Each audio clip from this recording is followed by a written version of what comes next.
कि मरने से पहले कोई झूठ नहीं बोलता, क्योंकि उसे पता होता है कि मुझे अब मरना है और उसके बाद ईश्वर के पास जाना है। विधि और कानून की बात किया जाए तो मरने से पहले यदि जज या जुडिशियरी के सामने कोई बयान दे जाए तो उसे कोर्ट और जुडिशियरी भी सच मान लेता है, लेकिन पुलिस प्रशासन जुडिशियरी पर से विश्वास उठ जाता है, इसलिए ऐसा करना पड़ता है। उसका कहना यह था कि मैं जो पैसा कमाता हूँ, इस पैसे से मेरे दुश्मन मजबूत हो रहे हैं और मेरे माता पिता तिल तिल मर रहे हैं, इसलिए मैं अब जीना नहीं चाहता।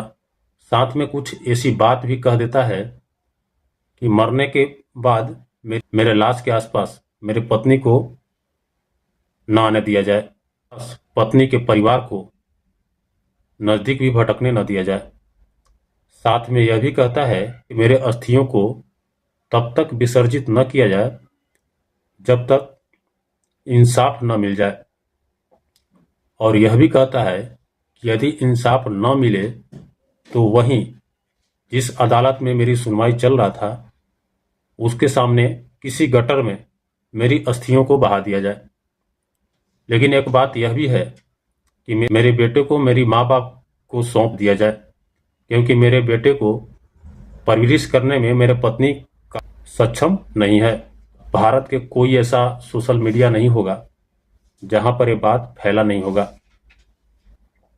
हर व्यक्ति की जुबान पर बस एक ही बात चल रहा है, जस्टिस फॉर अतुल सुभाष।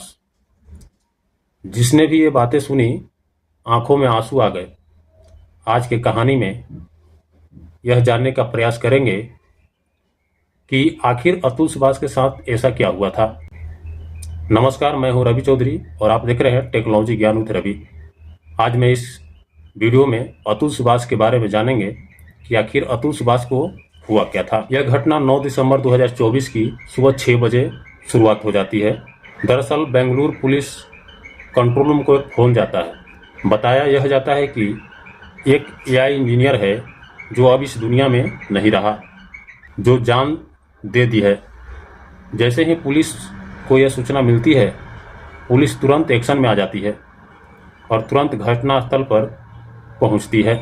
वहां पहुंचती है तो उन्हें यह पता चलता है कि एक अपार्टमेंट है जो मंजूनाथ लेआउट स्थित डेल्फिनियम रेजिडेंस में एक कमरा होता है। कमरा के पास जैसे ही पहुंचता है, वहां पर पहले से ही सैकड़ों लोग मौजूद होते हैं। तत्काल में बॉडी को अपने अंडर लेती है और उसे पोस्टमार्टम के लिए भेज देती है। अब पुलिस ये पता करती है कि मरने वाला व्यक्ति आखिर है कौन। छानबीन करने के बाद यह पता चलता है कि इसका नाम अतुल सुभाष है, जो बेंगलुरु में रहकर एक इंजीनियर के पोस्ट पे नौकरी कर रहा होता है, अपने परिवार का भरण पोषण करता है। पुलिस ने जांच करना शुरू किया कि आखिर उसने ऐसा क्यों किया। जब उसकी रूम को बारीकी से चेक किया गया तो पता चला कि उसने मरने से पहले 84 मिनट का वीडियो बनाया था और 24 पेज का एक सुसाइड नोट तैयार किया था। उस 24 पन्ने के नोट में अपनी जिंदगी की सारी परेशानियां लिखी हुई थी जो उसके साथ घटित हुआ था। ये वीडियो और 24 पन्नों का नोट ऐसे वायरल हुआ मानो सोशल प्लेटफॉर्म पर आग सी लग गई हो। देश का कोई ऐसा व्यक्ति न होगा जिसके पास ये न्यूज पहुंचा न होगा। उसके बाद देश भर में हड़कंप सी मच गई और जो ये कहानी सुनी उनकी आंखों में आंसू जरूर थे। कहानी यह है कि बिहार के एक जिला समस्तीपुर पड़ता है। वहां पे एक गांव है बैनिक टूसा रोड। ये बैनिक टूसा रोड यहीं का ये अतुल सुभाष रहने वाला था, जिनका पूरा नाम अतुल सुभाष मोदी होता है। दरअसल बात यह थी कि साल 2019 में एक मैट्रिमोनियल वेबसाइट के जरिए प्रोफाइल बनाते हैं और उसके बाद कुछ ही दिनों के बाद एक लड़की उन्हें दिखाई देता है जो एजुकेशन के मामले में अच्छा शिक्षा भी ली हुई थी जिसका नाम होता है निकिता सिंघानिया, जो रोहटा जौनपुर के रहने वाली होती है। वो अच्छी खासी पढ़ाई लिखाई भी की हुई थी, बीटेक की थी कंप्यूटर साइंस से। आपस में दोनों का बातचीत करने का सिलसिला शुरू हो जाती है। बात करने के दौरान निकिता बहुत ही शालीनता और धीरे धीरे बात करती थी, कम बोलती थी। उसे ऐसा लगने लगा कि कितनी अच्छी लड़की है, कितनी अच्छी से बातें करती है। बातचीत जब होती थी, उसी दौरान यह भी पता चला कि लड़की का जो पिता है मनोज सिंघानिया अक्सर बीमार रहते हैं। परिवार वाले यह विचार करते हैं कि क्यों न दोनों की शादी कर दिया जाए, क्योंकि पिता भी बीमार रहते हैं। जीते जी अपनी बेटी की शादी देख लेंगे। फिर दोनों परिवार से बात विमर्श होती है। उसके बाद सहमति बन जाती है। सहमति बनने के बाद 26 अप्रैल 2019 की बात है। बनारस में हिंदुस्तान इंटरनेशनल होटल के नाम से एक होटल है। वहां पर दोनों परिवार के रजामंदी से दोनों की शादी करा दी जाती है। दोनों दूल्हा और दुल्हन के जोड़े में बन जाते हैं और अपने घर समस्तीपुर दुल्हन के साथ पहुंच जाते हैं। वहां पहुंचने के बाद पति पत्नी 2 दिन बिताते हैं। उसके बाद लड़का लड़की को लेकर वापस बेंगलोर चला जाता है, जहां पर लड़का नौकरी कर रहा होता है। उसके बाद लड़का प्लान बनाता है कि क्यों न हनीमून के लिए मॉरिशस चला जाए। उसके बाद 2 दिन के टूर पर मॉरिशस चला जाता है। वहां पर जाने के बाद लड़का को लड़की के बिहेवियर में कुछ बदलाव नजर आता है। बदलाव यह नजर आता है कि कभी कहीं अपना सामान छोड़ देती, तो कभी बस छोड़ देती। इंजीनियर को लगता है कि बड़ा अजीब बात है, ऐसा करने के बाद हंस भी रही है, तो लड़के को समझ नहीं आता है। उसके बाद वापस अपनी पत्नी को लेकर बेंगलोर चला आता है और अपनी ज़िंदगी जीने लगते हैं। उनकी ज़िंदगी काफ़ी अच्छी चलने लगती है और दोनों पति पत्नी काफ़ी खुश भी थे। उसके बाद अतुल सोचता है कि हमारी पत्नी पढ़ी लिखी है, तो मैं इसे नौकरी का एक अवसर देना चाहता हूँ। उसके बाद पत्नी को प्रोग्रामिंग सिखाता है। कंप्यूटर साइंस से बीटेक की हुई थी, इसलिए प्रोग्रामिंग सिखाने के बाद अतुल सुभाष ने एक प्रोफाइल भी बनाता है। उसके बाद काफ़ी ट्राई करने के बाद आखिरकार एक नौकरी मिल जाती है। इसी बीच में खबर मिलती है 17 अगस्त 2019 को कि उसके पापा की मौत हो जाती है। लड़की की जो पिताजी थे, जो बीमार चलते थे, उनकी मौत हो जाती है, क्योंकि उसके पापा पहले से ही बीमार तो चल ही रहे थे। उसके बाद दोनों जौनपुर चले आते हैं। वहाँ पे वक्त बिताने के बाद, सारे काम खत्म होने के बाद वापस से दोनों बेंगलोर चले जाते हैं। फिर दोनों अपने अपने नौकरी पर जाना शुरू कर देते हैं। अतुल नौकरी जाने के दौरान पहले अपने पत्नी को ऑफिस छोड़ता, फिर अपनी ऑफिस जाता। जो कुल 13 किलोमीटर का सफ़र बाइक से सफ़र करता था, यानी पहले ऑफिस अपनी बीवी को छोड़ता था, उसके बाद अपनी ऑफिस जाना, यानी 13 किलोमीटर। उसके बाद इन लोग घर पे आते। इसी बीच में एक खबर मिली, उसकी पत्नी जो है प्रेग्नेंट हो जाती है। इसी बीच में यह सूचना मिलता है कि उसकी नौकरी चली गई है। जब पत्नी को डॉक्टर से दिखाया जाता है, चेकअप करवाया जाता है, तो डॉक्टर सलाह भी देता है कि इसे थोड़ा बहुत काम करवाया कीजिए, ताकि शरीर का मूवमेंट होता रहे। इसी बीच में लड़की की माँ निशा सिंघानिया अपने बेटी की देखभाल के लिए बेंगलोर चली आती है। अतुल अपने पत्नी को जहाँ लेकर रहता था, वहाँ कमरा 1 BH का होता है, फिर भी किसी तरह से दोनों रहते हैं। फिर वहाँ पे 2 नौकरानी का भी एंट्री होता है, एक को खाना बनाने के लिए और दूसरे नौकरानी जो होती है उसको साफ सफाई के लिए रखा जाता है। अतुल और उसकी पत्नी निकिता सिंघानिया का जिंदगी काफ़ी अच्छी से चल रहा था, दोनों खुश थे। फिर इसी बीच में एक बच्चा जन्म लेता है, फिर परिवार के लोगों की एंट्री हो जाती है, लड़की वाले की तरफ से भी और लड़का वाले की तरफ से ही। घर में जगह कम होने के कारण परिवार को के और सदस्य जो आए थे उनको किसी होटल में ठहरा दिया जाता है। बस बात यही थी कि इसके बाद परिवार में अनबन की स्थिति शुरू हो जाती है। लड़की वाले को लगता है कि घर में इतनी सी भी जगह नहीं थी कि हम लोग को दूर होटल में ठहराया गया है। खैर, जब संबंध अच्छे चल रहे थे तब की बात है, लगभग 20 लाख रुपया लड़की अपने माँ बाप को और भाई को दे चुकी थी। जब इतने सारे पैसे चले जाते हैं तब उसके बाद कभी कभार इस बात की चर्चा भी होती थी कि पैसा इतना गया है, वापस मांगा जाए।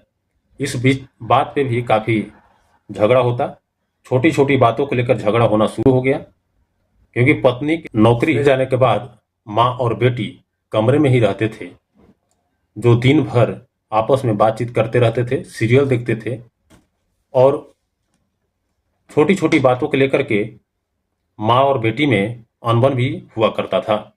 उनसे कम्युनिकेशन कम होने लगा, दूरियां बढ़ते गई, कभी सास को लेकर, कभी पत्नी को लेकर। साल 2021 में उसकी पत्नी और सास और अपने बेटे को लेकर वापस जौनपुर आ जाती है। खैर, लड़की अपने बेटे पर ज़्यादा ध्यान नहीं देती थी। इसी बीच ये भी पता चलता है कि लड़की जो थी वो नॉन वेजिटेरियन थी और उसकी लड़की की जो माँ है वेजिटेरियन थी।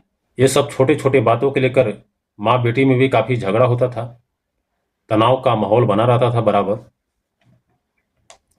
और यही वजह रहा अलग होने की। उसके बाद पत्नी निकिता सिंघानिया सीधा थाने जाती है। बात है 24 अप्रैल 2022 की, जहां जौनपुर के एक सदर कोतवाली में जाने के बाद मुकदमा अपराध संख्या 115/2022 आईपीसी की धारा 498A, 323, 504 और 506 के साथ में ही दहेज प्रतिषेध अधिनियम के तहत धारा 3 और धारा 4 के तहत मुकदमा दर्ज करा देती है। ये तो पहला मुकदमा था जो उसके अतुल के माँ बाप और भाई के खिलाफ दर्ज करवाई थी। उसके बाद में तो मुकदमे पर मुकदमे करवाती रहती, चाहे वो दहेज को लेकर हो, हत्या का हो। हत्या के आरोप में उसके पत्नी निकिता सिंघानिया पति के खिलाफ ये लिखवाई है कि मेरे पिता की मौत अतुल के टॉर्चर के कारण हो चुका है। लेकिन मैंने पीछे बैक में वीडियो में ये भी बताया है कि अतुल शादी के पहले से बीमार रहते थे, तो ऐसा तो बात हो नहीं सकता है कि इसके उत्पीड़न से मौत हुआ है, मुकदमा हो जाती है।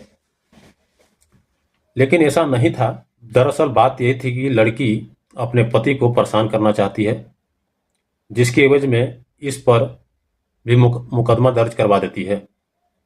इसके बाद मुकदमे में यह भी बताया जाता है कि लड़की के साथ मारपीट किया जाता है, यौन उत्पीड़न किया जाता है और लड़के के पिता से 10 लाख का दहेज मांगा जाता है, जिसकी वजह से लड़की को मारा पीटा जाता है। ऐसे ही अतुल और अतुल के परिवार के खिलाफ 9 एफआईआर दर्ज करवा देती है। अतुल सुभाष बेंगलोर में नौकरी करता था और बेंगलोर से जौनपुर की दूरी 1827 किलोमीटर का है, लगभग 1827 किलोमीटर है। वहां से सफर कर जौनपुर आने जाने का सिलसिला शुरू हो जाता है। पति पत्नी के विवाद में छुट्टी लेकर केस के सुनवाई के लिए आता था, तो केस के हेयरिंग के दौरान ये पता चलता था कि कभी जज साहब नहीं हैं तो कभी लड़की नहीं आई है। तो कभी ये भी पता चलता था कि कोर्ट में जहां हेयरिंग चलता है वहां पे वकीलों का हड़ताल चल रहा है। इस तरह चक्कर काटना, बेंगलोर से जौनपुर तक आना, काफ़ी परेशान हो जाता है अतुल। 1827 किलोमीटर का सफ़र कम नहीं होता है। 1827 किलोमीटर आना और फिर जाना, काफ़ी हरासमेंट फील करता है। उसके बाद हर रोज इस मुकदमे की बहस से परेशान रहने लगता है। एक समय ऐसा आया कि कोर्ट में जज साहिबा भी थी और लड़की यानी कि अतुल का पत्नी और अतुल के पत्नी के पूरे परिवार सभी लोग वहां पर थे।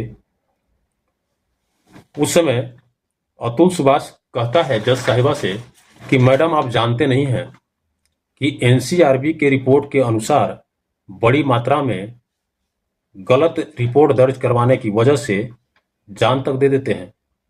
तभी लड़की कहती है, अतुल का पत्नी, कि तुम क्यों नहीं जान दे देते, तुम पीछे क्यों हो, बजाय ये बातें समझाने की कि तुम ऐसे बातें क्यों कर रही हो।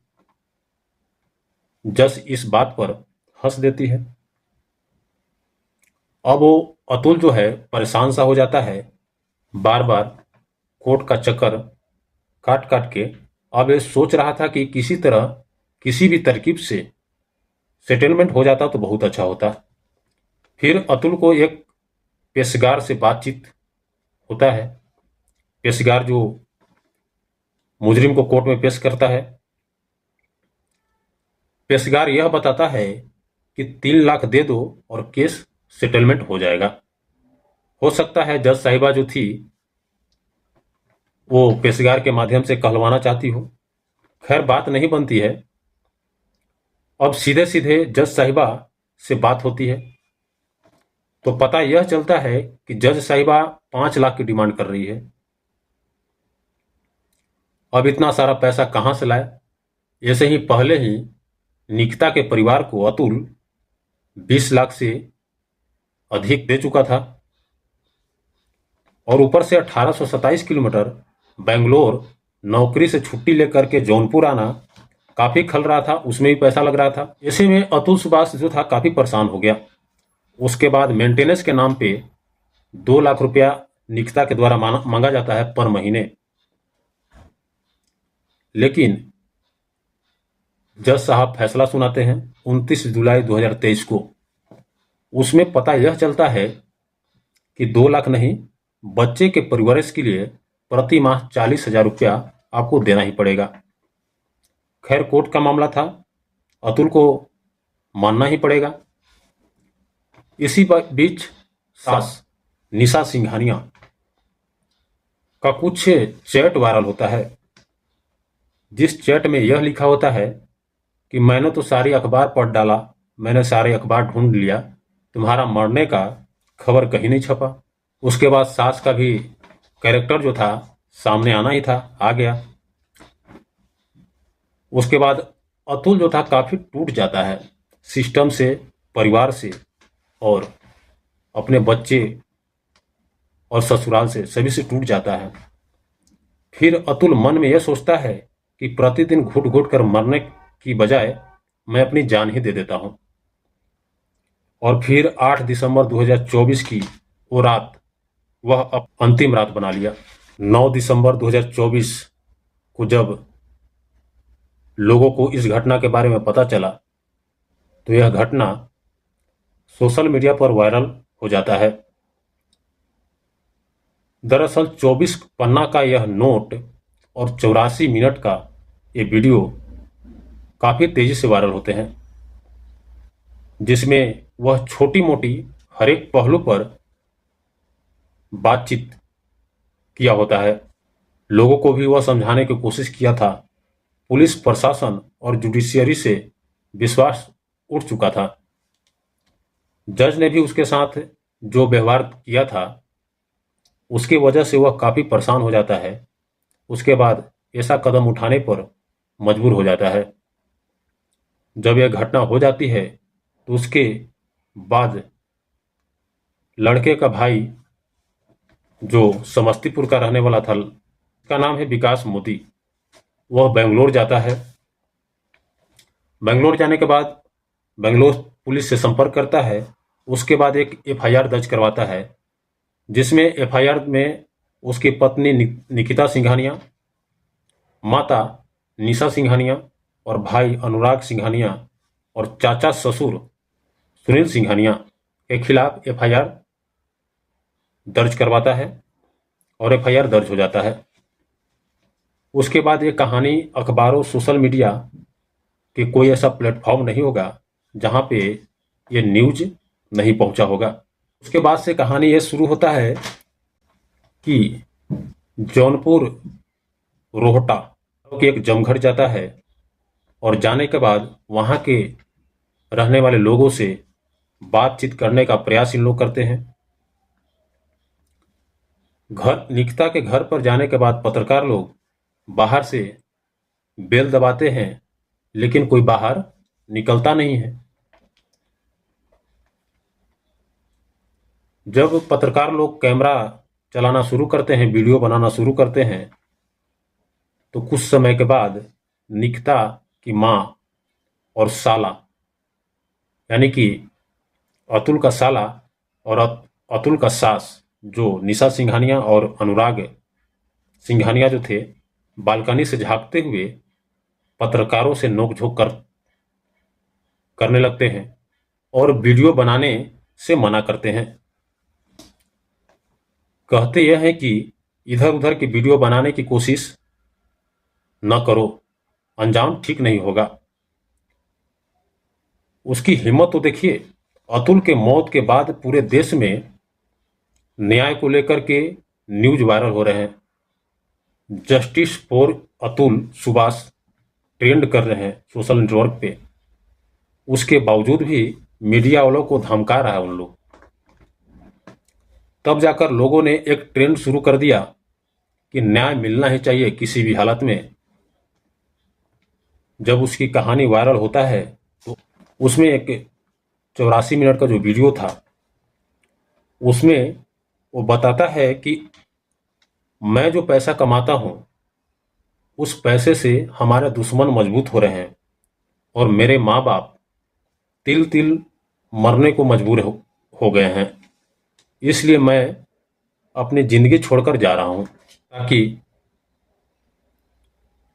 हमारे माँ बाप और मेरे परिवार कोई परेशान न हो। साथ में यह भी कहता है कि जज को भी कठोर कार्रवाई होनी चाहिए, सजा मिलनी चाहिए, और साथ में उन तमाम जो उसे परेशान किए थे उन सभी का नाम लेता है।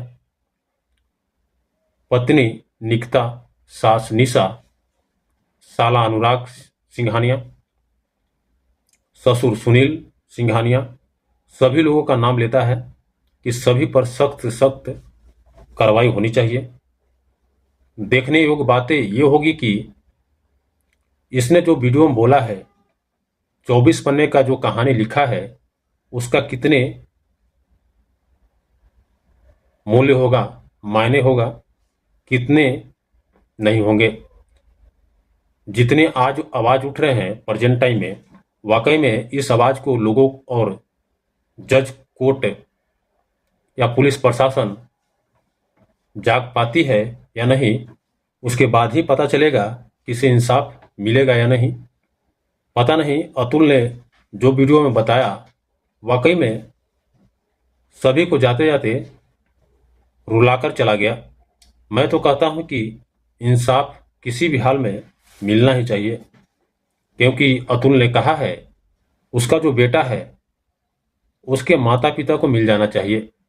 अब समझिए कि अतुल एक एआई इंजीनियर था, आर्टिफिशियल इंटेलिजेंस इंजीनियर, काफ़ी अच्छा खासा पढ़ा लिखा भी था। इतना पढ़ने लिखने के बाद भी अगर ऐसा बात बोल रहा है, वो भी मरने से पहले बता रहा है, तो सच ही होगा, वो सच बोल रहा होगा। मैं तो चाहता हूं कि अतुल को हर हाल में न्याय मिलना चाहिए, और इस वीडियो को ज़्यादा से ज़्यादा शेयर करें ताकि जुडिशियरी के कानों में ये बातें पहुंचे और अतुल को न्याय मिल सके। मुझे नहीं पता कि अभी प्रेजेंट टाइम में जो आवाज़ उठ रहे हैं वो आने वाले समय में आवाज़ उठेंगे, अतुल को न्याय मिलेगा या नहीं, ये तो भविष्य में ही पता चलेगा। तो चलिए इस वीडियो को यहीं पर रखते हैं। जैसे ही अपडेट अतुल सुभाष केस में, जैसे ही कुछ अपडेट न्यूज आएगा, मैं उसे इस प्लेटफॉर्म के माध्यम से बताने का प्रयास करूंगा। तो फिर मिलते हैं किसी और टॉपिक के साथ नेक्स्ट वीडियो में। तब तक के लिए जय हिंद।